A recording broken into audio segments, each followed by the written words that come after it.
Гонконг өзгөрүүдө. Күн алыс, жума сайын бир нече апталар бою улам бирөө камалып соттолуп жатты. Кытай аймактын саясатын кайра карап чыгууда. Бирок ал каршылыктарга туш болду. Мен өкмөткө жана полицияга ишенбейм. Бул кичи шаар дүйнөлүк каржы жана соодада чоң оюнчу. Андыктан анын кийинки саясий тагдыры дүйнөлүк мааниге ээ. Гонконгдун дагы деле өзүнүн валютасы бар. Бул өзүнчө бажы аймагы болуп эсептелет. Гонконгдун эркиндиктери Британия менен Кытайдын ортосунда бир өлкө, эки система принципи боюнча макулдашылган. Сиз Кытайдын бир бөлүгүсүз. Бирок сизде ушунчалык жогорку деңгээлдеги автономия бар. Сиз чындыгында өзүнчө укуктук системаны башкарасыз. 2020 жылдын июнь айында Бейжин тарабынан кабыл алынган мыйзамда бөлүп чыгуу, диверсия, терроризм жана чет элдик күчтөр менен тил табышуу үчүн кылмыш жоопкерчилиги бар деп жазылган. Сынчылар муну гонконгдуктардын сөз эркиндигин бузууда дешет. Жаңы мыйзам боюнча Гонконгдо мен эч нерсе айта албайм. Гонконгдо көргөн нерсем бул алар сөз эркиндигинен ажырап калышты. Жаңы мыйзам боюнча 160тан ашуун адам камакка алынды. Түрмөгө камалгандардын арасында 20 жаштагы активист Тони Чунг да бар.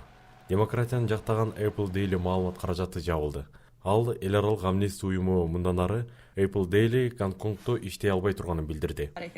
Менин оюмча азыр чоң коркуу сезими орун алды. Ошондой эле ал эмнени айтсаң болот, же эмне кыла аласың дегенге жооп бүдөмүк.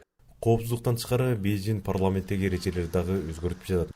Гонконгдун өкмөтүндө кызмат кылуу үчүн патриот болушуң керек. Сиз Кытайдын коммунисттик партиясы менен такыр эле конфронтацияга барбоого убада бересиз.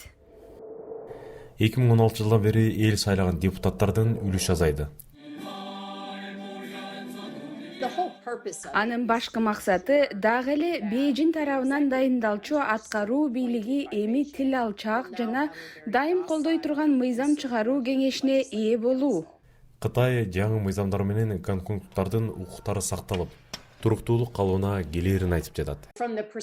Гонконгдогу кээ бир адамдардын көз карашы боюнча, бул жөн гана Гонконгду колониялык мезгилге кайра алып келүүдө. Болгону аткаруу бийлигин Лондондун ордуна Бейжин дайындап жатат.